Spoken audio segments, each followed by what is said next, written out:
पडावा कारणी देह माझा पडावा, उपेक्षू नको गुणवंता अनंता, रघुनायका मागणे हेची आता। जय जय रघुवीर समर्थ श्रीराम। महाडच्या या पुण्यभूमीमध्ये आज मला जी सेवा करायला मिळते या ठिकाणी प्रभू रामरायांच्या मंदिरामध्ये, असा आपल्याला एक ज्ञात आहे हा शब्द की कुठेतरी पूर्वपुण्याई असावी तेव्हा कुठे राम म्हणायला मिळतं, त्याशिवाय मुखामध्ये राम पण येत नाही।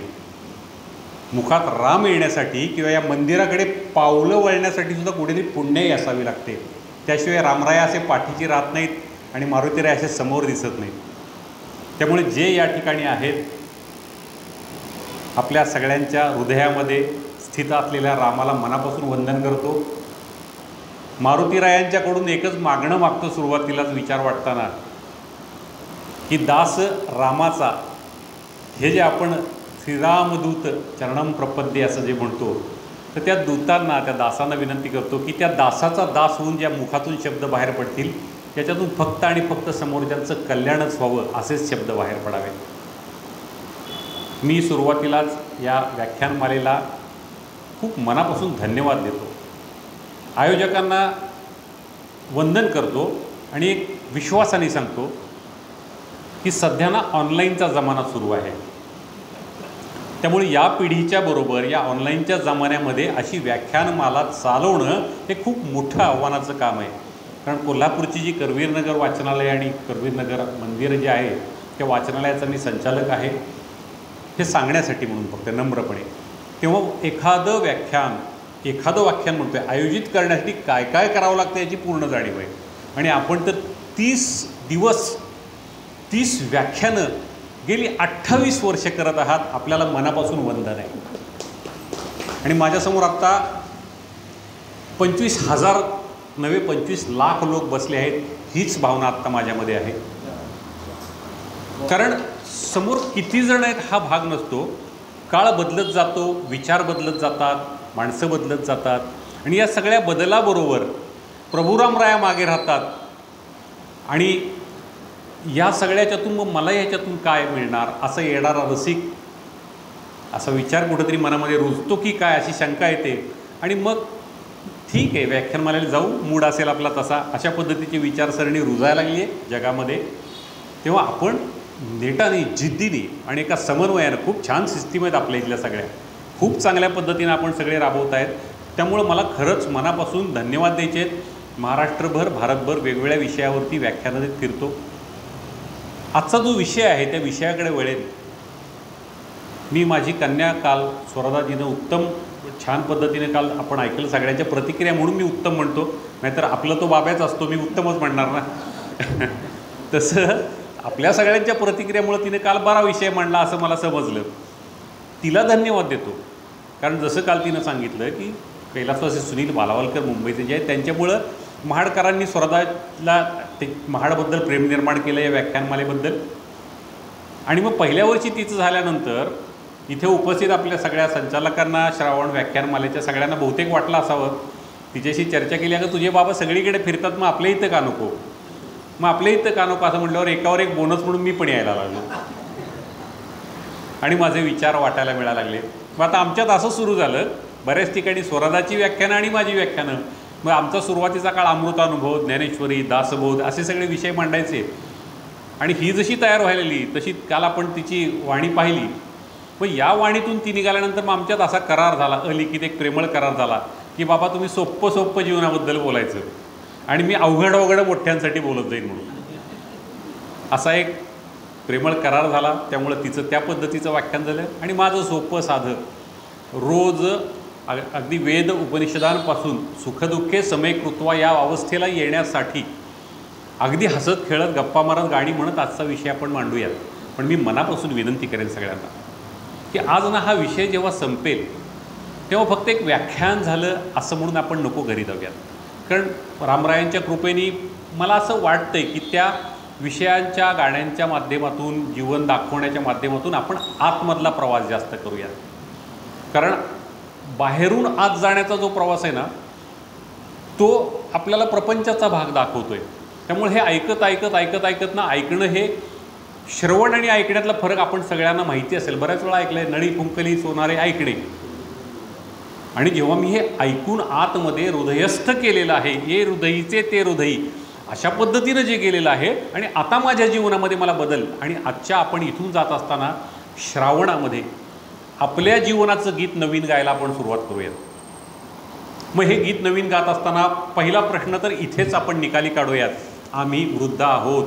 इथे जे ज्येष्ठ नागरिक आहेत त्यांना माझी विनंती आहे, वय शरीराला आहे, ते सगळ्यांनाच आहे. झाडापाना फुलापासून प्राण्यांपासून प्रत्येकालाच वय आहे. त्यामुळे वय हे शरीराचं आहे. आपलं मन कुठं म्हातारं झालं हो? मग कशाला आपण म्हातारं म्हणायचे स्वतःला? मस्त आहेत आपण, फर्स्ट क्लास आहेत. आणि हे आजच्या श्रावणसुद्धा फुलतोय नव्यानं, सुंदर गीत गातोय ना. श्रावण मासी हर्ष मानसी हिरवळ दाटे चोहीकडे. मग ही हिरवळ दाटे चोहीकडे, चोहीकडे कुठली आहे? आतमध्ये सुद्धा गमतीत आपण म्हणतो बघा, अजूनही आमची हिरवळ जागी आहे. आम्ही का म्हातारं व्हायचं? शरीराची 2-4 हाडं वाजत आहेत, सांधे दुखत आहेत म्हणून काय सगळं संपलं आमचा विषय? अरे नाही, गीत नवे गाई नवी.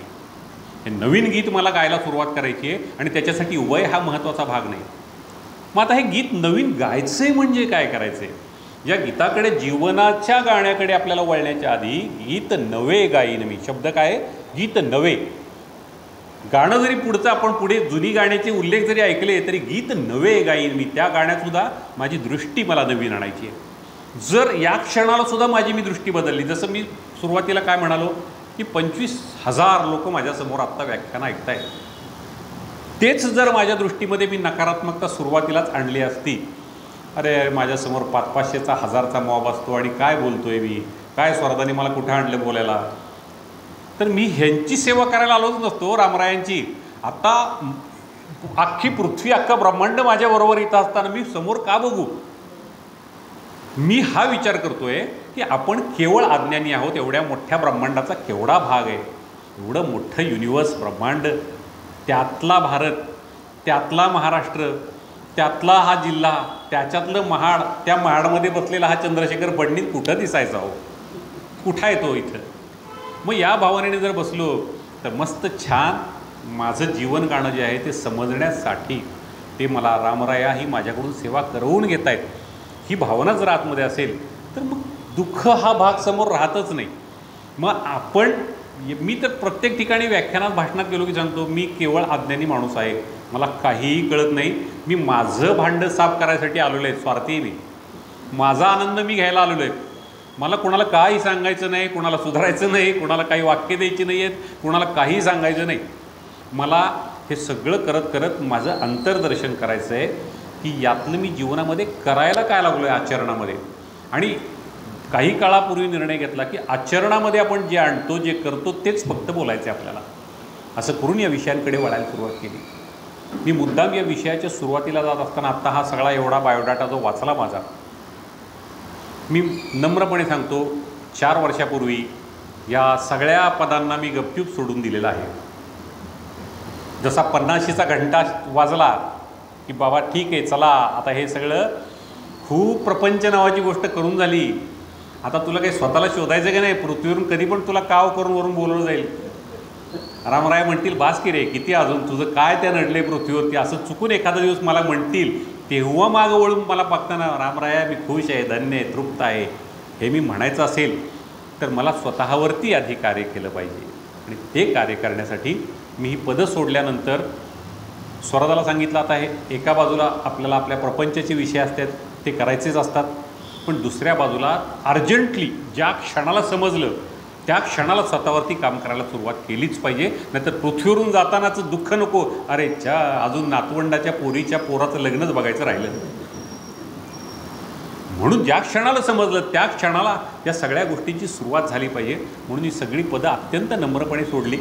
त्यावेळेस ही भयंकर अशी वाक्य असतात ना, आपल्याला मीपणा निर्माण करणार, साहेब तुमच्यामुळं, अहो तुम्ही एवढं उभं केलं, 100 कोटीची फॅक्टरी, एवढी पदं तुमच्यामुळं, अशी बरीच वाक्य महाराष्ट्रभरातून यायला लागली. त्यांना सगळ्यांना धन्यवाद. आपल्याला माझ्याबद्दल असं वाटतंय ते, पण मी आता निर्णय घेतला आहे आणि हा निर्णय जेव्हा निवृत्तीचा घेतला होता, निवृत्ती म्हणजे आपल्याला वाटतं जीवनातूनच निवृत्ती घेतली, नाही, प्रपंचासाठी लागणाऱ्या ज्या गोष्टी आहेत त्याच्यातून निवृत्ती घेतली फक्त. पण पळतोय तर त्याच्याहीपेक्षा तिप्पट स्पीडनं सगळीकडे वेगवेगळी कार्य करत, प्रवचनं, व्याख्यानं देत फिरतोय सगळे.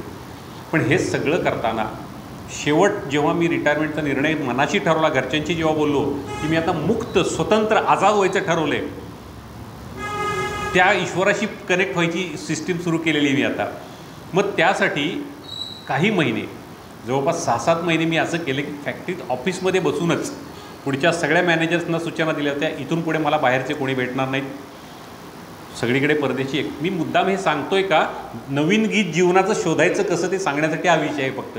तर त्यावेळेस सगळ्यांना सांगितलं आता मी कोणाला भेटणार नाही आहे, तुम्ही सगळेजण रिस्पॉन्सिबिलिटी सगळ्यांना दिलेल्या आहेत, तुमचं तुम्ही बघा, जनरल मॅनेजर आहेत त्यांना PM ना अमुक दिल्या, आणि मी नुसतं ऑफिसमध्ये बसलो.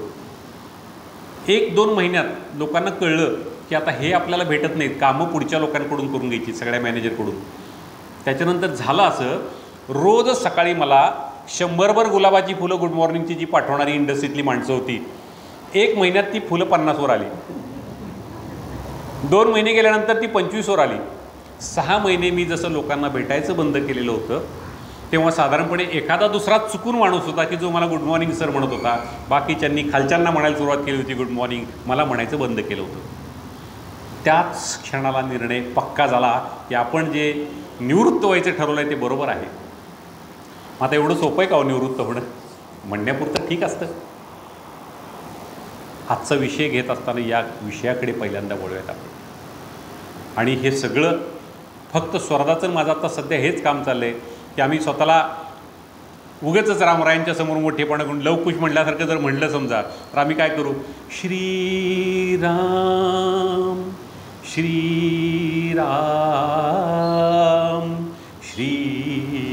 श्रीराम स्वये श्री राम प्रभू ऐकती, कुशलव रामायण गाती, कुशलव रामायण गाती. आम्ही दोघं हे रामायण गात फिरतोय सगळीकडे, आमचा आनंद घेतोय. आणि घेत घेत कुणाला जर चुकून पावसासारखं पडूयात, कुणाला वाटलं आपल्याला भिजायचं, स्वतःला बदल करायचा आहे, तर होईल बदल, नसेल तर आपलं तरी भांडं नक्कीच साफ होते, करून पुढे निघालो आहे. जीवनाकडे पाहताना पहिल्यांदा जीवन म्हणजे काय हे जर कळलं तर पुढची वाटचाल, मग नवीन गाणं सापडायला लागेल. पण जीवन म्हणजे काय, 2 प्रकारे या जीवनाकडे आपण नक्कीच पाहू शकतो.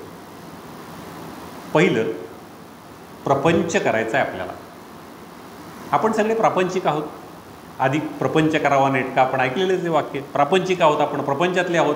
मग करणारच, शाळा शिकलो, पुढे काहीतरी नोकरी, जॉब, बिझनेस केला, लग्न झाली, मुलं बाळं झाली, ते शिकवली, नातवंड वगैरे वगैरे, हा प्रपंचाचा भाग आहे, सगळा चालला आहे.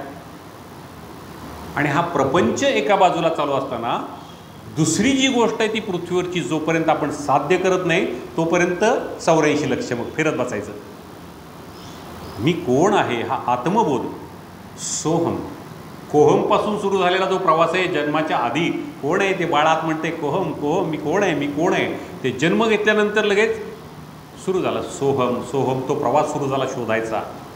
मग आपण जे शब्द ऐकले, सर्वम खल्विदम ब्रह्म, अहम ब्रह्मास्मी, तत्वमसी, हे काय आहे, हा सगळा शोध आपापल्या पद्धतीनं सर्व संतांनी, अगदी गीता गाथापासून ज्ञानेश्वरीपर्यंत, दासबोधापर्यंत सगळीकडे सगळ्यांनी सांगितलं आहे, आपल्याला त्या प्रवासाला निघायचं आहे.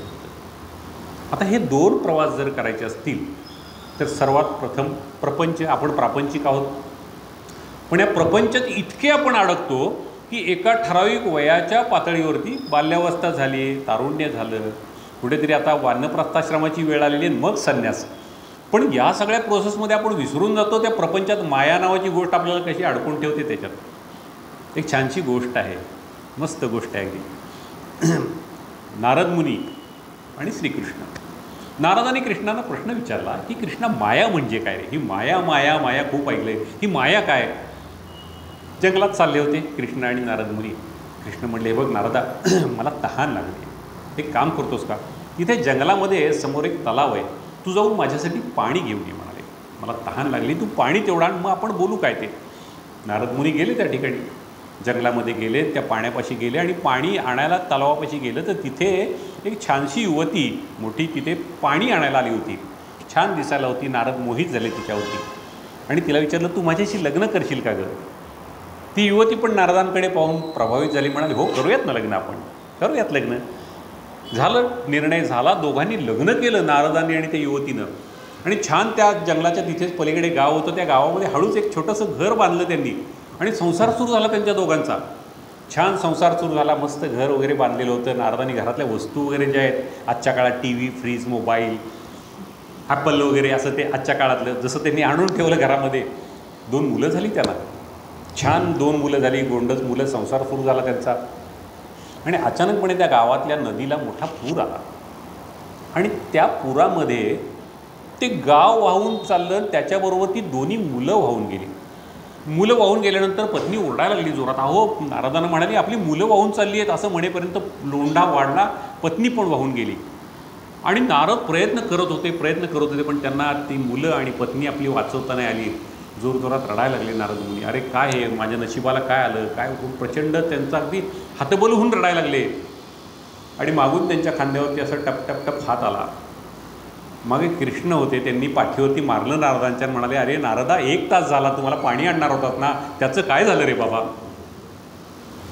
असं अडकत अडकत जाणारी ही माया, ही एक प्रतिकात्मक जी गोष्ट आहे, की माया कशी अडकत अडकत नेते, की मूळ मला कृष्णाला पाणी द्यायचंय, मला तिथं पाणी द्यायचंय कोणाला, मला ते विसरून गेलं. माझ्या अंतरीचा राम मला शोधायचा आहे, ते विसरून काय जगातच नाही राम म्हणण्यात आपला वेळ सगळा चालला आहे. हा जो भाग आहे हा प्रपंचाचा खूप मोठा भाग आहे. मग हा जो प्रपंच नावाची जी गोष्ट आहे ती करताना आपण एक अब्राहम मॅस्लो म्हणून जे आहेत तत्ववेत्ते आहेत, त्यांनी एक छानसा पिरॅमिड दिला आहे. त्याला मॅस्लोज पिरॅमिड म्हणतात. त्यांनी सांगितलं प्रपंचामध्ये आपण लोक आहोत प्रपंचातली. मग त्याच्या ज्या 5 टप्पे त्यांनी दिलेले आहेत. पहिल्या टप्प्यावर सांगितले शरीर महत्त्वाचं आहे. त्या शरीराच्या ज्या गरजा आहेत, मग त्याला हवा लागेल, पाणी लागेल, ज्या मूळ गरजा आहेत, अन्न लागेल, या सगळ्या ज्या मूळ गरजा ज्या आहेत त्या शरीराच्या पूर्ण करायलाच पाहिजेत. आपण प्रपंचात राहतोय म्हणलं की त्या शरीराच्या गरजा पूर्ण करणं आलं. म्हणजे जसं मला आत्ता कोरड समजा लागली तर पाणी प्यायलाच पाहिजे, तहान लागली पाणी प्यायलाच पाहिजे, भूक लागली अन्न खायलाच पाहिजे, हवा आहे निसर्गाने दिलेली ती मला घ्यायलाच पाहिजे. या शरीराच्या मूळ गरजा माणूस पहिल्या टप्प्यावरती पूर्ण करतो. प्रपंचातून त्याच्या पुढच्या टप्प्यात गेल्यानंतर माणूस सुरक्षा बघायला लागतो. घर झोपडी बांधेल, घर बांधेल, 4 भिंती बांधेल, 1 BHK बांधेल, नसेल भाड्याने घेईल, काहीतरी करेल, पण घर बघायला लागेल, सुरक्षा बघेल. शारीरिक आणि मानसिक सुरक्षा तो बघायला लागेल माणूस, की माझ्या शरीराची सुरक्षा आणि मनाची सुरक्षा झाली पाहिजे, कुटुंबाची सुरक्षा झाली पाहिजे. हा प्रपंचाचा दुसरा टप्पा पूर्ण केल्यानंतरच तिसऱ्या टप्प्याकडे जातो आपण. तिसरा टप्पा कुटुंबाकडे येतो. मग बघा, आधी माझं शरीराचं सगळं पूर्ण झालं, त्याच्यानंतर हे झालं की सुरक्षा, मला राहायला घर बीर अमुक तमुक सगळं व्यवस्थित चाललं आहे. मग त्याच्यानंतर आपलं कुटुंब आणि समाज या टप्प्याकडे आला. त्या टप्प्याकडे आल्यानंतर या सगळ्या गोष्टी कुटुंबाच्या रिलेटेड, नात्यांच्या रिलेटेड, समाजाच्या रिलेटेड या सगळ्या गोष्टी आपण पूर्ण केल्या की त्याच्यानंतर आपण आपल्या विकासाकडे जातो. म्हणजे माझा आत्मसन्मान, प्रतिष्ठा, पुरस्कार, सोहळे, मला विचारलं लग्नात मला किती मान दिलाच नाही मला, वगैरे वगैरे, हे सगळं जे आहे ते त्या टप्प्यावरती सुरू करतो. आणि या सगळ्या गोष्टी, या गरजा पूर्ण झाल्यानंतर कुठंतरी जाऊन आत्मशोधाची ती पायरी शोधायला लागतो. की मग म्हणतो मला जरा आता आत्मशोध कुठेतरी 50 झाली, 60 झाली, 70 झाली, आता जरा शोधायला पाहिजे, घेऊन बसायला पाहिजे ज्ञानेश्वरी. काय म्हणतायत बाबा, कृष्ण कर्मण्येवाधिकार असते मा फलेषु कदाचन म्हणजे काय, ते आता जरा थोडं समजून घ्यायला पाहिजे. हे त्या वयात सुरू करतो माणूस. हे त्या तत्ववेत्याने दिलेले. आणि मग त्याच्या पुढची जी 6वी गोष्ट आहे की माझं सगळं झालं आहे आता आत्मबोधापर्यंत, आता मला लोकांना देण्यात आनंद आहे. ती पुढची स्टेप, की मला आता देण्यामधला जो आनंद आहे हा जो भाग आहे. मग आता या प्रपंचामध्ये या सगळ्या गोष्टी करत असताना एक आपण गोळ्या, ते बंदुकीच्या फायरिंगचे सर्कल बघितले, बुल इनर मेकपायर आउटर, असं ते गोल गोल असतात बघा, त्याच्यात फुगे पण फोडतो आपण, गोळ्या मारतो. त्याच्या सगळ्यात मध्यभागी ना तो पहिला मी आहे. आधी आता मला हे हँडल करायचं आहे, प्रपंच सांभाळायचा आहे, मला हँडल करायचा आहे हा, तर मी कसा सांभाळणार आहे, तर आधी मी आहे मध्ये मुख्य. तो मी कसा आहे, हाऊ आय एम, मी कसा आहे, मी कशी आहे आत्ता, हे स्वतःला विचारलं तरी पाहिजे. सतत दुःखी, त्रास, काय रे माझ्या नशिबाला, अगं बाई ही सासू कशी मिळाली गं, कुठूनही असली सून बत्री पडली, हे सतत काय रे माझ्या नवऱ्याच्या बाबतीत असं कुठं जगात एवढे चांगले मोबाईल आणि नवरा थोडं उशिरा घेतल्या तरी चांगले मिळाले असते असं सतत वाटत राहतं, सतत ह्याच विचारात. मग तो मी झाल्यानंतर मग दुसरी प्रायोरिटी येते कुटुंब. आपल्या कुटुंबाकडे नंतर बघायचं आपल्याला, मग समाज, आणि मग त्याच्यानंतर राष्ट्र, आणि मग विश्व. वसुधैव कुटुंबकम. या पद्धतीने जाण्यासाठी तो मी प्रपंचातला, दोन मी वेगळे, अध्यात्मामधला शोधायचा मी आणि प्रपंचात काम करणारा मी. मग या प्रपंचातल्या काम करणाऱ्या मीला जर आपल्याला तिथूनच प्रवास करत आत्मबोधापर्यंत जायचं असेल तर या मीला आधी सकाळी विचारलं पाहिजे उठून की बाबा तू उठल्यानंतर हे सुंदर झाडं दिसत आहेत, हवा दिसते, पाऊस पडताना दिसतोय, ते बघून तुला असं म्हणावं असं वाटतंय रे सकाळी उठल्यावर, या जन्मावर या जगण्यावर शतदा प्रेम करावे, शतदा प्रेम करावे, शतदा प्रेम करावे, या जन्मावर या जगण्यावर शतदा प्रेम करावे. सकाळी उठल्यानंतर जर ह्या ओळी अशा प्रकारच्या गुणगुणल्या जात असतील तर माझा खऱ्या अर्थाने परमेश्वरा मला तू उठवलंस हा आनंद सुरू झाला. नाही तर त्यानं रात्री आपण गाढ झोपेत असताना आपल्याला काय माहिती माझं नाव चंद्रशेखर पंडित, माझी अमुक पदं, मला ही बायको आहे, ही मुलगी आहे, मी माडमध्ये आहे, काय माहिती, मला काही माहीत नाही गाढ झोपेत. तेव्हा त्या गाढ झोपेच्या अवस्थेमध्ये लक्षात आलं पाहिजे की अरे मला चालवणारी एक सिस्टीम आहे, कोणीतरी मला चालवते, परमेश्वरा इथं तू आहेस. आणि जर तू आहेस तर माझ्या तोंडात हे सकाळी गाणं आलं पाहिजे. आंघोळ करतो सकाळी, त्या त्वचेचा स्पर्श मला आहे, त्या त्वचेचा स्पर्श घेताना सुंदर पद्धतीनं मग का नाही म्हणायचं ठंडे ठंडे पानी से नहाना चाहिए, गाना आए या ना आए, गाना चाहिए. दैनंदिन जीवनातली हिंदी मराठी गाणी आहे ती जर अशी वापरली तर आतला राम सापडायला लागेल. नाहीतर असं काय गाणी वाचतात काय कुठं, अरे ही गाणीसुद्धा मला सकाळी आंघोळीला जर परमेश्वरा मला त्वचेचा गरम पाण्याचा स्पर्श होतोय, ती तुझी लीला आहे आणि आता गाणं बाहेर पडले माझ्या, असं केलं तर किती छान होणार आहे. आणि मग हे केलं तर मग या प्रपंचाच्या या प्रवासात जाताना आपण जसे जसे पुढं जायला लागू तशी मग एक एक एक एक गोष्टी आपल्याकडे किती सुंदर गोष्टी सांगा ना. जेवताना सुद्धा वदनी कवल म्हणल्याशिवाय सुरुवात करत नाही आपण, तो आनंद तिथं त्या ठिकाणी घेतलेला आहे. आणि म्हणून हा प्रपंच घेत घेत घेत दिवसात जाताना आपल्याला आपला दिनक्रम शिस्तबद्ध ठरवणं गरजेचं आहे. सगळ्यात महत्त्वाचं आपला एक पहिल्यांदा तर माझा वयोगट काय मला आधी पहिल्यांदा ठरवून घेतला पाहिजे शरीराचा. त्या वयोगटानुसार एक आपण शिस्त जर शरीराला दिली, मनाला शिस्त दिली तर त्याच्यातून काहीतरी परिपक्व, कारण मन करारे प्रसन्न उगीच म्हणलं असेल काय, अख्खे मनाचे श्लोक दिलेत. रामदास स्वामींनी आज सकाळी शिवथरगडला जाऊन आलो, त्या मनाला विचारत होतो काय रे मना सज्जना भक्ती पण त्याची चाललायस का आपलं मंदिरात आलं की म्हणा सज्जना सदा सर्वदा, बाहेर गेलं की अरे गाडी नीट लाव की कळतं का नाही तुला. हा जो भाग आहे त्या ठिकाणी मंदिरात आलो आहे, सकाळी आपल्याकडं आपल्या पूर्वजांनी उपकार केलेत आपल्यावर की उठल्या उठल्या आपल्याला वेगवेगळे स्तोत्र मंत्र दिलेत, पूजा करताना बसवलं समोर. पण त्या पूजेच्या वेळात कृती चालली आहे माझी, आपल्याला खूप छान छान गोष्टी दिल्यात आपल्या ऋषी मुनी संत महात्म्यांनी, पण ती नुसतीच कृती चालली आहे का मी कुठेतरी देवाची छान पूजा करत असताना माझ्या आतमधून देवाची ये द्वारी उभा क्षणभरी तेडे मुक्तिचारी साधियेल्या देवाची ये द्वारी उभा क्षणभरी. आत्ता इथे आपण बसलो आहे, आपण रोजच्या जीवनामध्ये काय करू शकतो. देवाच्या दारामध्ये मी क्षणभर जे बसलो आहे ते रामराया तुझ्या समोर जे बसलो आहे ते तुझ्याशी मी समर्पित आहे का रे रामराया, का आत्तासुद्धा या क्षणाला फ्रीजमध्ये काहीतरी राहिलं आहे ते अजून काढलं नाही बाहेर, हेच डोक्यात आहे. रामराई या ठिकाणी मी आत्ता या तुझ्यासमोर 1 तास समोरचा वक्ता काय बोलतोय सोडून द्या, पण तो रामरायांच्या समोरून बोलतोय, त्याच्या आतमधला श्वास तोच माझ्या आतमध्ये, प्रभू रामराया हा माझा आणि त्याचा श्वास एकच आहे, म्हणून त्याला वंदन, म्हणून सगळ्यांना वंदन, म्हणून सगळ्यांच्या आतल्या रामाला वंदन. ही भावना माझी आहे ती पूजा करताना, का पूजा करताना माझी पूजा फुल रामाला आणि शिव्या सुनेला सासऱ्याला जावयाला काय असतील त्या, मोठा विचार आहे हा या ठिकाणी. आणि या पद्धतीनं आपण जर विचार करत गेलो तर मग आपल्याला कळायला लागेल. आपण स्वतःला बऱ्याच वेळा तो मी ना इतका संसारात मोठा करून ठेवला आहे. शुकाचार्यांपेक्षा तर आपला मी मोठा नाही आहे. व्यासांचे जे पुत्र आहेत शुकमुनी, त्यांच्यापेक्षा आपला मी मोठा नक्कीच नाही. केवढं अगाध ज्ञान होतं शुकमुनींच्याकडे. ज्ञान म्हणजे ज्ञानाचं मोठं भांडार होतं. ते सर्व ज्ञान प्राप्त करून ते जेव्हा व्यासांच्याकडे गेले तेव्हा व्यासांनी सांगितलं अजून काहीतरी शिल्लक राहिले तुझं, तू जनकाकडे जा आणि जनकाला जाऊन विचार. त्यांना वाटलं माझ्याकडे एवढं ज्ञान, जसं आपल्या भाषेत मी एवढी पुस्तकं वाचली, अरे मला तोंडपाठ आहे, भगवद्गीतेचा कुठलाही अध्याय आहे, परित्राण आहे, असं म्हणतो मी. काही सांगा पसायदान असं तोंडपाठ असं सगळं म्हणतो. तसं त्या शुकमुनींनी खरं ज्ञान घेऊनही त्यांना सांगितलं तू जनकाकडे जा, काहीतरी शिल्लक राहिले अजून तुझं. जनक राजाकडे आले शुकमुनी, बाहेरून निरोप पाठवला, शुकाचार्य आलेत म्हणून सांगा त्यांना. जनक राजाने सेवकाला सांगितलं त्यांना सांगा संगम त्यक्त्वा, संग सोड, तू संग सोड.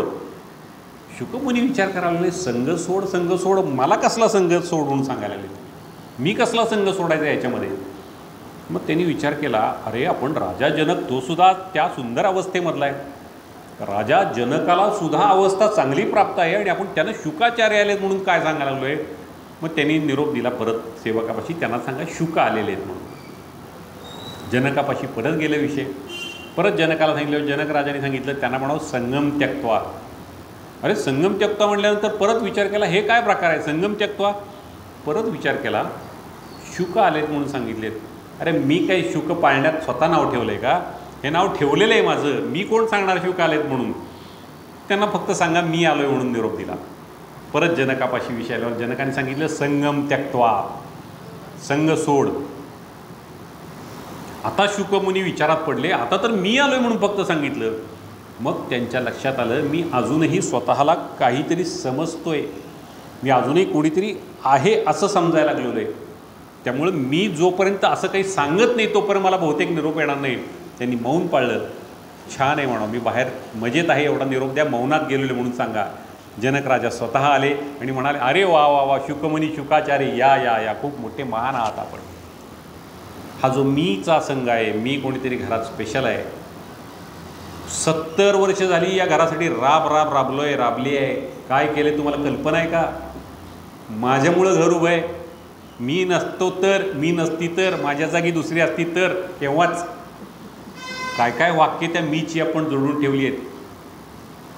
इथे आपण इथे येऊन सगळ्या समर्पणाच्या पोथ्या पुराणं सगळ्या वाचू, पण परमेश्वर सांगू काय इच्छित आहे आपल्याला की माझं अस्तित्व तुला लक्षात आलं असेल तर समजून घे तुझा श्वास तुझा नाही रे बाबा, मी दिलेला श्वास आहे.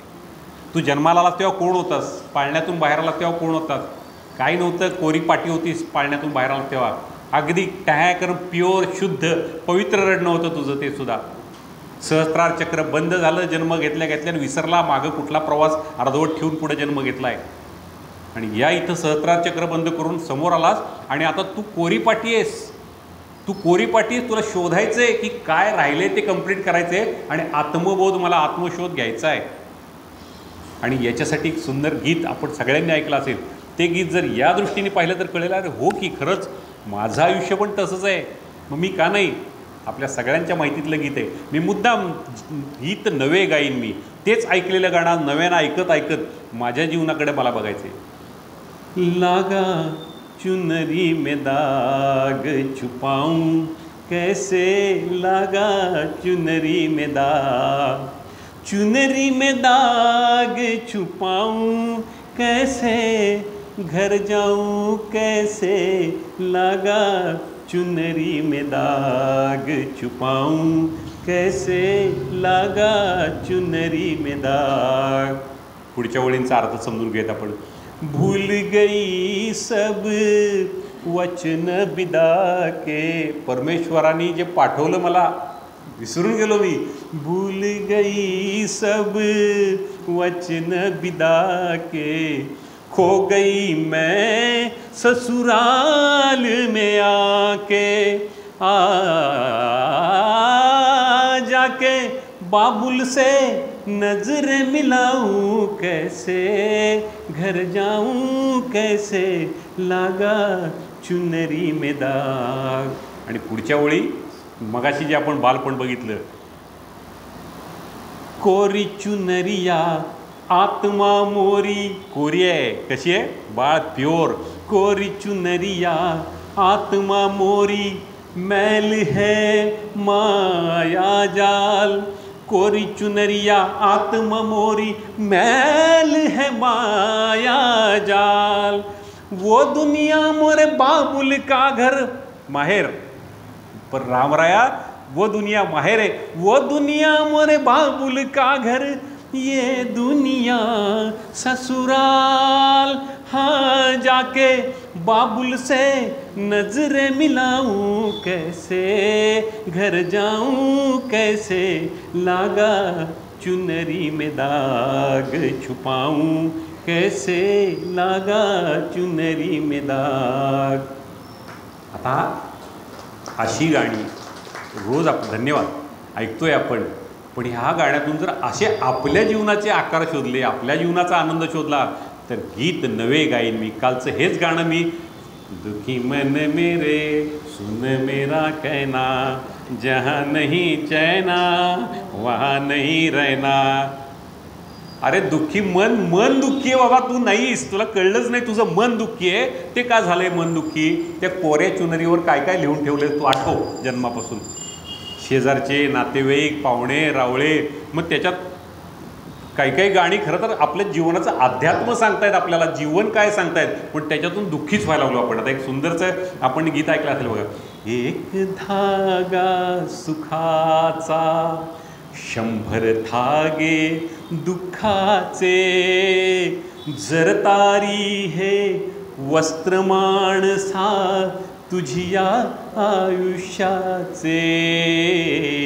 एक धागा सुखाचा. आपण त्या मनाला नीट सांगितलेलं नाही, त्यामुळं धागा सुखाचा एकच दिसतोय, 100 धागे दुःखाचे दिसत आहेत. आणि मग मुकी अंगडी बालपणाची रंगीत, बालपणाची वस्त्र कशी आहेत बघा.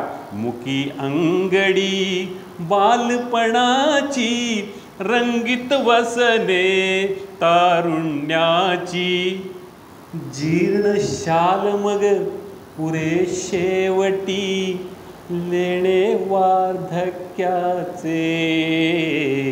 एक धागा सुखाचा. इथपर्यंत ऐकून दुःखी होतो आपण, पण त्याच्या पुढच्या जर ओळी नीट ऐकल्या तर त्या ओळींमध्ये रामराया दिसायला लागतील. या वस्त्राते विणतो कोण, एक सारखी नसती दोन. कुणान दिसले त्रिखंडात या हात विणकऱ्याचे. एक धागा सुखाचा. कोण विणते या वस्त्राला रामराया? झोपेतून कसं उठवलं जातंय मला? कोण विणते? का दुःखी व्हायचं मी? कोण? हातच मला माहीत नाही, माझा रंग मी ठरवलेला नाही, माझी उंची मी ठरवलेली नाही आहे, काहीच मी माझं ठरवलेलं नाही आहे. माझा श्वाससुद्धा मला दिला जातो आहे, मी म्हणतो मी माझा श्वास. आत्ता आपण श्वासाकडे बघूया, लक्षात येईल हा श्वाससुद्धा माझा नाही आहे. आत्ता हे बोलत असताना मला जर चुकून अहंकार आला, अरे वा वा मी काय छान सांगतोय, काय गाणी म्हणतोय, तो अहंकार आला की विषय संपला. त्या वाणीला ही जाणीव देऊन म्हणायचंय, एक दिन बिक जाएगा माटी के मोल, जग में रह जाएंगे प्यारे तेरे बोल. एक दिन मिट जाएगा माटी के मोल, मातीसारखं ते संपणार आहे. मग ते तसं जर होणारच आहे तर माझे बोल कसे हवेत? मग निदान आपण जो मी बघितला आहे, सकाळी उठल्यावर मी माझ्याशी तरी प्रेमाने बोलतोय, माझ्याशी तरी प्रेमाने बोलते आहे, माझ्याशी तरी मी एकनिष्ठ आहे का? मला माहिती आहे का रामाच्या मंदिरात जाऊन मला तिथं नक्की काय करायचं आहे का? मागच्या वेळेस जरा असं करायचं आहे. छान रामराया, किती छान आम्हाला संधी दिली आहेस, इथं बसायला मिळते, कुठंतरी भरकटत ठेवण्यापेक्षा तू तुझ्यासमोर आणून बसवलं आहे. एकनिष्ठ आहे रामराया तुझ्याशी. एकनिष्ठवरून मला एक छानशी परत गोष्ट आठवली. चालेल ना गोष्टी गाणी असं चालेल ना? मी जरा त्याच्यात जाऊन जास्त मी मुद्दाम जड कुठं चाललेलं नाही त्याच्यामध्ये. अगदी गोकुळाच्या कडेला अशा 84-65 कोस अशा परिक्रमा असतात, बऱ्याच जणांना माहिती असेल. तर त्या गोकुळाच्या कडेला अशा परिक्रमा होत असतात. तर तिथे एक गुरुजी आपल्या शिष्यांसहित गोकुळाच्या बाहेरच्या बाजूला असे बसले होते आसनावरती आणि आत्मज्ञानाचं प्रवचन देत होते, सांगत होते कृष्णाच्या लीला वगैरे अमुक तमुक सगळं चाललं होतं त्यांचं. आणि तिथून एक त्या गोकुळातला एक साधा गवळी कुठून ते मथुरेहून आपलं पोतं काहीतरी घेऊन आला होता कसलं तरी सामानाचं, आणि तो चालला होता तिकडे गोकुळामध्ये. तर त्यानं बघितलं काहीतरी एक बुवा काहीतरी सांगायला लागला आहे समोर, आपण आपलं जाऊन बसूयात कडेला तिथं. मग त्यानं काय केलं, ते पोतं आहे त्या पोत्यावरती चढून बसला. तो स्वतः आणलेलं पोतं जे डोक्यावरून उतरवलं आणि त्या पोत्यावरती तो तिथं चढून बसला तो. आणि ते पोत्यावर चढून ते ऐकायला लागला बाबा काय सांगतोय.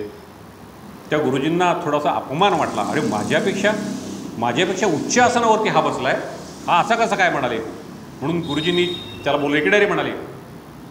काय रे कोण आहे म्हणला तू. ते म्हणलं तुम्ही कोण आहे सांगा म्हणला आधी. ते म्हणले आम्ही अनन्य आहोत म्हणाले. तो म्हणला अनन्य म्हणजे काय म्हणला.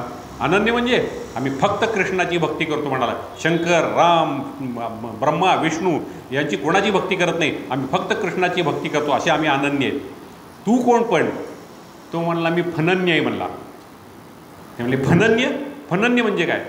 तो म्हणला फनन्य म्हणजे असं की तुम्हाला निदान बाकीच्या देवांची नावं तर माहिती आहेत, मला कृष्णाशिवाय नावं बी कोणाची माहिती नाहीत, त्याला फनन्य म्हणतात म्हणला. एकनिष्ठ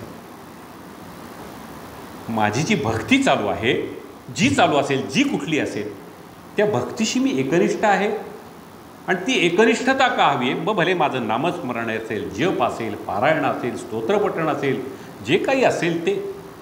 जसं सुरुवातीला मी म्हटलं अज्ञानतिमिरांधस्य ज्ञानांजन शलाकाया, अज्ञानाचा अंधार घालवणारी जी कुठली पोथी असेल, ग्रंथ, गुरु, जे कोणी मला मार्गदर्शन करतायत तिथं मी एकनिष्ठ आहे का. कोणी एक जण अचानकपणे काहीतरी सांगितलं हे बरोबर, त्यांनी सांगितलं मग ते बरोबर, त्यांनी सांगितलं की मग माझा मूळ हेतूच पृथ्वीवरचा का आहे तो मी विसरून चाललेलो आहे किंवा चाललेली आहे. मग हे जे मन आपण पृथ्वीवरती घेऊन काय आलो आहे, दोन गोष्टी घेऊन आलो आहे, शरीर आणि मन घेऊन आलो आहे. शरीराला आपण व्यायाम देतो, त्यांनी कार्य करतो, हातपायाने आपापली कर्म जी आहेत ती त्या शरीराने चालली आहेत. त्या मनाला करायचं काय, तर त्या मनाला प्रशिक्षण द्यायचं आहे. प्रपंचात आहोत, मन आहे बरोबर, जोपर्यंत ते मन आपलं निघून जात नाही त्याला आपल्याला अथर्व करायचे. त्या मनाला आपण अथर्व शीर्ष म्हणतो. अथर्व म्हणजे चंचलता, अथर्व म्हणजे स्थिरता. त्या शीर्षाला स्थिर करायचं आहे आपल्याला, शांत ठेवायचं त्याला. आणि मग तम प्रत्यक्षम ब्रह्मासी, तम ज्ञानमयसी विज्ञानमयसी सर्वम जगितम, हे सगळं म्हणण्यात तम ब्रह्मास्तम विष्णुस्तम रुद्रस्तम इंद्रस्तम वायुस्तम सूर्यस्तम चंद्रमास्तम ब्रह्मभूर्भुवः सर्वम, तूच आहेस ते सगळे, हे सांगते अथर्व शीर्ष. पण ते समजण्यासाठी याला स्थिर करायचं आहे, या डोक्याला मस्तकाला स्थिर करायचं आहे, मनाला स्थिर करायचं आहे. आणि त्याच्यासाठी आपल्याला स्वतःला काहीतरी ॲक्शन प्लॅन घ्यायला हवेत ना. बरेच ॲक्शन प्लॅनमधला रोजच्या जगण्यामध्ये आत्ता आपण या क्षणाला निर्णय घेऊन ठरवू शकतो की जसं माझ्या मनाला शांत ठेवायचं, तर मला ह्या सगळ्या परिस्थिती घरी उठलो आहे, घरी उठल्यानंतर मला, आपण आत्ताचं उदाहरण घेऊ, समजा मला मंदिरामध्ये जायचे आणि बाहेर धाड धाड धाड धाड पाऊस सुरू झाला आहे. आता हा पाऊस माझ्या हातात नाही आहे, परिस्थिती माझ्या हातात नाही आहे, हा पडायला लागलेला पाऊस आहे, पण निर्णय मला घ्यायचा आहे, तिथं जायचं आहे मंदिरामध्ये. मग जायचं आहे, मला जाऊन काय करायचं आहे, इथं मंदिरात काय हेतू आहे माझा, मला शोधायचं आहे. समोरून एखादा शब्द, एखादं वाक्य तरी असं मिळेल का की ज्याच्यातून मला माझा शोध लागेल. आपण असं समजू समोर हा बोलणारा त्याला काही अक्कल नाही, मी आहेच आहे अज्ञानी, पण त्याच्यातून एक शब्द तरी असा मिळेल की ज्याने मला माझा शोध लागेल, हे माझ्या मनाला सांगायचं आहे. त्यासाठी त्या पावसाला मला ॲक्सेप्ट करायचं आहे, त्याला स्वीकारायचं आहे त्या पावसाला. आणि जर त्या पावसाला मला स्वीकारायची सवय लागली, ठीक आहे ना, येणार तो, येऊ देत. तसंच घरामध्ये या गोष्टी होणार आहेत, तसंच या घरामध्ये गोष्टी होणार आहेत. घरातली माणसं वेगळी आहेत, एकसारखी नसती दोन, नाही आहेत एकसारखी कोणी. मग ते स्वभाव वेगळे आहेत, विचार वेगळे आहेत. अशा परिस्थितीमध्ये सकाळी घरामध्ये उठल्यानंतर मला ठरवायचं आहे की मला आतमध्ये काय विचार करायचा आहे.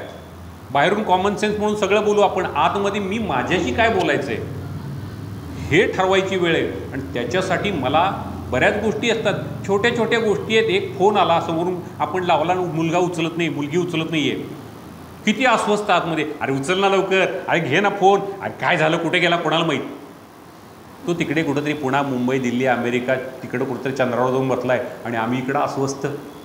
उद्यापासून एवढं तर म्हणू, माझं काम फोन करायचं होतं, नाही लागला, बघू.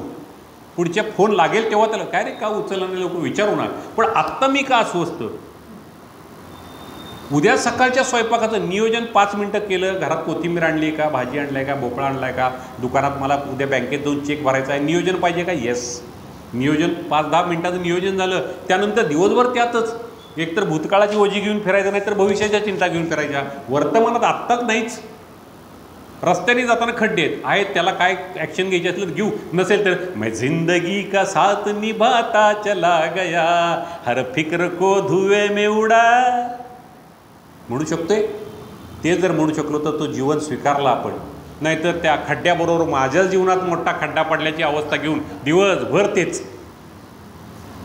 किती अशा अनेक गोष्टी आहेत, अनेक गोष्टी आहेत. घरात स्वयंपाक चाललाय आणि गॅस संपला, आत्ताच संपायला पाहिजे का, तुला कळतं का रे. आता त्या गॅसला सिलेंडरला काही कळणार आहे का. पण त्याच्या नादात मी माझी किती मनाची अवस्था बिघडून घेतली आहे. आणि मग म्हणा सज्जना भक्ती पंथेची जावे तरी श्रीहरी पावी येतो स्वभाव आहे, सुरूच झालं त्याच्यामध्ये. कुठलं म्हणा, कुठलं सज्जना, कुठलं भक्ती, काहीच होत नाही येते. म्हणून या मनाला आपल्याला समजून घेणं खूप महत्त्वाचं आहे. आणि त्याच्यासाठी ना मग समजा स्वयंपाकच चालला आहे असं धरू आपण, किंवा आपण गाडीवरून निघालो आहे, काय हरकत आहे, समजा हा खड्डे आहेत, गर्दी आहे, ट्रॅफिक आहे, अशामध्ये मस्त मध्ये ते एखादं गाणं आठवलं, ओहरे ताल मिले नदी के जल में, नदी मिले सागर में, सागर मिले कौन से जल में, कोई जाने ना. ओहरे ताल मिले नदी के जल में, सूरज को धरती तरसे, धरती को चंद्रमा, धरती को चंद्रमा, पानी में सीप जैसे प्यासी हर आत्मा, प्यासी हर आत्मा. वो मितवारे पानी में सीप जैसी प्यासी हर आत्मा, बूंद छुपी किस बादल में, कोई जाने ना. ओहरे ताल मिले नदी के जल में, कोई जाने ना.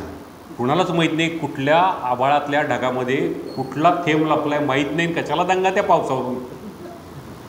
त्यापेक्षा मला काही सेवा करता येईल का, मला आनंद वाटण्यात. आत्ता मी मस्त मजेत आहे बघा, आज मी आनंद वाटतोय, बरोबर चूक मला काही माहीत नाही, आय एम हॅपी. मला या क्षणाला मी स्वार्थी म्हटलं ना, आतलं भांडंच साफ होते, जसं तुमच्यासमोर वाटत चालू आहे तसं साफ होते भांडं. मग मी करताना आत फिलिंग सोपं, किसी की मुस्कुराहटों पे हो निसार, किसी का दर्द मिल सके तो ले उधार, किसी के वास्ते हो तेरे दिल में प्यार, जीना इसी का नाम है. साधं आहे ना. रस्त्याने पत्ता विचारला, काका हा रस्ता कुठं जातो रे, तिकडे जा. जीना इसी का नाम आहे. आनंद शोधायचे आहेत, नवीन नवीन निर्माण करायचे आहेत. का नाही आम्ही आमच्या मित्रांशी आम्ही संवाद करतो, बोलतो. नाही मुलगा सून वेळ देत, नाही जावं मुलीने वेळ दिला, त्याच्यातच अडकून आमचेच का असे, कशाला वेळ अडकवायचा. आम्ही आत्ताच मुलीला सांगून टाकलं, छान प्रेम करतो एकमेकावर आम्ही, पण सांगितलं 18 वर्षाची झाली तेव्हा सांगितलं तुझा आमचा काय आता संबंध नाही, जेवढं करायचं तेवढं करून झालं. विचारलं तर आनंद, नाही विचारलं तर हम खुश आहे. मीन बायको ड्रायव्हरचं काम करते, श्रीकृष्ण आहे माझा चक्रधारी, जाईल तिथे घेऊन जाते मला व्याख्यानाला. प्रोफेसर आहेत मॅडम आमच्या, आपण हळूच म्हणतो आहे, एमफिल BA ड्रायव्हर ठेवला आहे मी, असं म्हणून खुश होतो मी. जागा शोधायची आनंदाची. नाही शोधली तर मग काय उकडते बघा, गमतीशीर असतं सगळं आयुष्य माणसाचं. उष्णता, ऊन आले, अरे काय ऊन पडले, किती ऊन हो, बाई बाई बाई बाई बाई, अरे बाप रे. थंडी आली तर कसली थंडी, जरा कमी नको काय, केवढी थंडी आहे. पावसाळा आला तर पाऊसच पाऊस, कधी जातोय कोणाला माहीत. अरे मग कधी पृथ्वीवरती मजेत आहे तेवढं तरी सांगा आम्हाला. नवीन गीत गायचं तर हेच तर आहे ना. अरे संसारामध्ये नवरा आणि बायको, मी आमच्या मुलीला सांगितलं, हे नवरा बघणं एक प्रोसेस असते ना. झालं टेक्स्टाईलवाला ते सासरा सापडला तिचा, ते आमचे सगळे गप्पा वगैरे झाल्यावर तिला पहिलंच वाक्य सांगितलं, एक लक्षात घे, पहिलं जाऊन एक काम करायचं, तिथं जाऊन त्यांच्या डोक्यावर ओझं करायचं नाही पहिल्यांदा. नाही तर आजकालच्या मुलांच्या वडिलांना टेन्शन जास्त आहेत, ते काय आणू नकोस, तू गोंडस आहेस मला माहिती तरी सांगतो. आता हे जे आहे की या इतक्या प्रॅक्टिकल लेवलच्या गोष्टी ठेवल्या ना, की काळ बदलला आहे, पिढी बदलली आहे, कपडे बदलले आहेत, मोबाईल बदलले आहेत, चॅनल्स बदलली आहेत, इन्स्टावरती आहेत ती मुलं. आम्ही अजून ट्रॅडिशनल याच्यात आहोत. आम्ही नाही बदल केले तर आम्ही दुःखी होणार आहेत, आम्हाला बदलायचं आहे. तुम्ही करणार, तुम करते रहो, आमचं काम सल्ला द्यायचं आहे, ऐकलं नाही ऐकलं आम्ही दुःखी नाही होणार, आमचा स्वीकार फर्स्ट क्लास, आम्ही स्वतःला रिॲक्शन ठरवली आमची, चिडणार नाही. डोकं नाही फोन केला 10 दिवस, नको करूस, तुला आमची आवश्यकता आहे, आम्हाला तुझी नाही. नाहीतर ते मनाला सांगून ठेवलं आहे म्हातारपणी, अरे बापरे पाहिजे कुणीतरी पाहिजे आपल्याला हळू लाकडाला लावणारं, त्याच्यासाठी सगळं सहन करायचं. कोणी सांगितलं? त्या टेन्शन भविष्याच्या चिंता म्हणजे याच आहेत. शहाणी वागणार असतील तर वागतीलच. कबीरांनी म्हणलंच आहे ना, पूत सपूत तो क्यू डर, पोरगं चांगला असेल तर कशाला काळजी, अरे पूत नापूत तो क्यू फिकर, आणि ते नालायक असेल तर काळजी कशाला करायची. मग सिंपल आहे. इतकं सुंदर आहे. रामरायांच्या आपल्या या गोष्टी जर समजून घेतल्या तर रामाच्या इथे नुसतंच यायचं नाही आहे. जेव्हा रामाला जेव्हा वनवासाला जायचं आहे, हा जेव्हा मंतऱ्यांनी कान भरले, बऱ्याच मंतरा जीवनात कोणाकोणाचे कसे कसे कान भरतात आणि चांगली नाती विस्कटतात. त्या मंथरीने कैकेयीसारख्या चांगल्या मातेचे जेव्हा कान भरले आणि रामाला वनवासाचा निर्णय झाला, रामाला वनवासाचा निर्णय जेव्हा झाला तो सांगायचा होता जाऊन, रामाला जाऊन सांगा, दशरथांकडे येऊन बोलवलं आहे तुम्हाला, आणि ते सांगायचं कुणाला? सामंतांना सांगितलं की जाऊन रामाला सांगा बोलवले म्हणून, कारण आता वनवासाला पाठवायचं आहे रामाला. सामंत आतमध्ये खूप अस्वस्थ झाले की जाऊन रामाला सांगायचं आहे. तर असं सांगितलं की 14 दालनं पार केल्यानंतर रामराया भेटणार आहेत. 14 दालनं कुठली आहेत आता त्याच्या तपशिलात जात नाही वेळ पाहून. 7 दालनं आहेत ती सोडून द्यायची आहेत. विकार जे आहेत, क्रोध अहंकार वगैरे, ते सोडून द्यायचे आहेत. 7 पहिल्या 7 दालनात, पुढच्या 7 दालनात स्वीकारायचे आहेत. मनन चिंतन निधी, जसं नाथ महाराजांनी आपल्याला सांगितले 7 दारं सांगितलेली आहेत, साक्षात्काराची 7 दारं सांगितलेली आहेत. या सगळ्यापर्यंत आपल्याला पोचायचं असेल तर आपल्या मनावरती मोठं कार्य झालं पाहिजे. आपण चिडायचं नाही. दिवसात काही प्रसंग नाही मला आवडतायत, ओके, पण काही प्रसंगात मला शक्य आहे ना, मला सोडता येणं शक्य आहे ना. आज मला समजा एखाद्यानी नातेवाईकांनी 500च्या ऐवजी 200ची साडी दिली त्यांनी दिली, तुम्ही काय हिसकावून 500चीच देऊन घेऊन येणार आहे का? नाही आणणार आहे. मग आज रोजी शांतता, बघू पुढच्या प्रसंगात. आता त्याचा नाही मी विचार करत बसणार 4 दिवस. उद्या जाऊन बँकेचे हप्ते भरायचे, रात्रीची झोप घालवली त्या हप्त्यांच्यासाठी. सकाळी बघू ना काय करायचे, सकाळ रामराय ठरवतील मला उठवायचं की नाही ते. ह्या मीचा अहंकार जर गेला ना तर खऱ्या अर्थाने त्याच्यावरती स्वतःवरती सुंदर जीवन जगता येतं. आणि मग त्या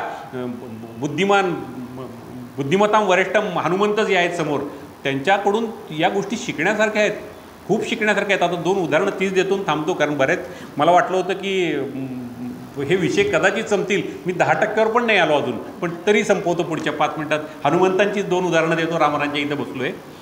अहंकारावरती काम करण्यासाठी बुद्धिमत्ता पण कधी कधी वापरावं लागते. नुसतं चिडून दंगा करून क्रोध करून अहंकार संपवून टाकतो चांगदेवांसारखा.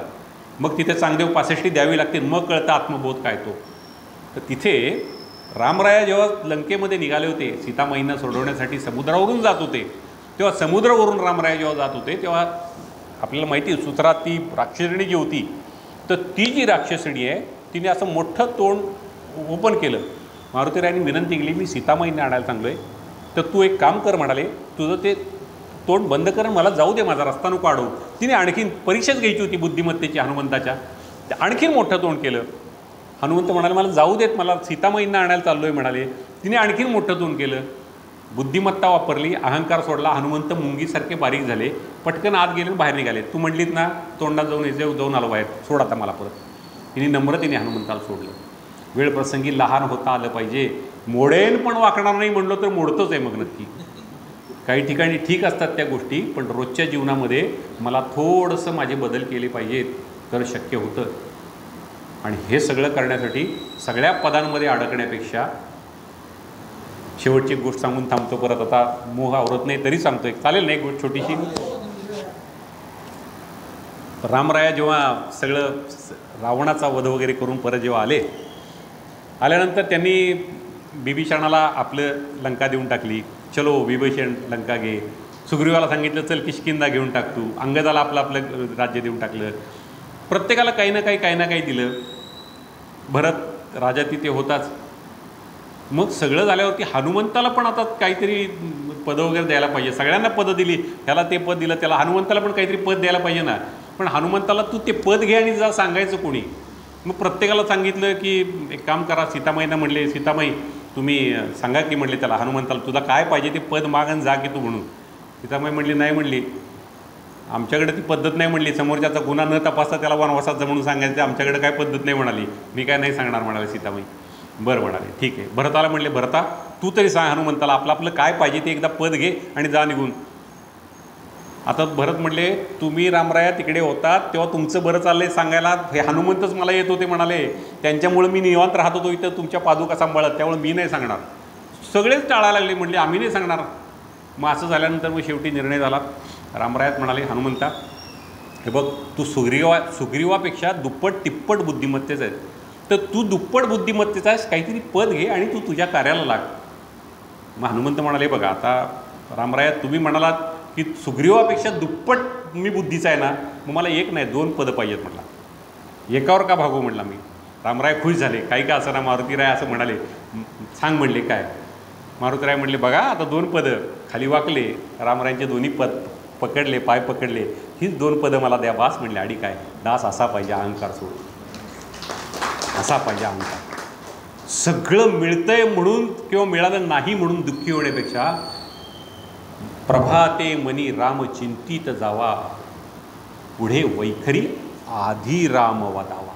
सकाळी उठल्यानंतर रामराया तुमचा श्वास माझा तुम्हीच आहात, हे शरीर माझं तुम्ही, दृष्टी तुम्ही, कानाने ऐकवत आहात तुम्ही, त्वचेचे स्पर्श तुम्ही आहात, हे सगळं तुम्ही आहेत, तर मी का छोट्या गोष्टीत चिंता करू. हे सगळं विश्व जे आहे ना, हे विश्वच तुमचं आहे.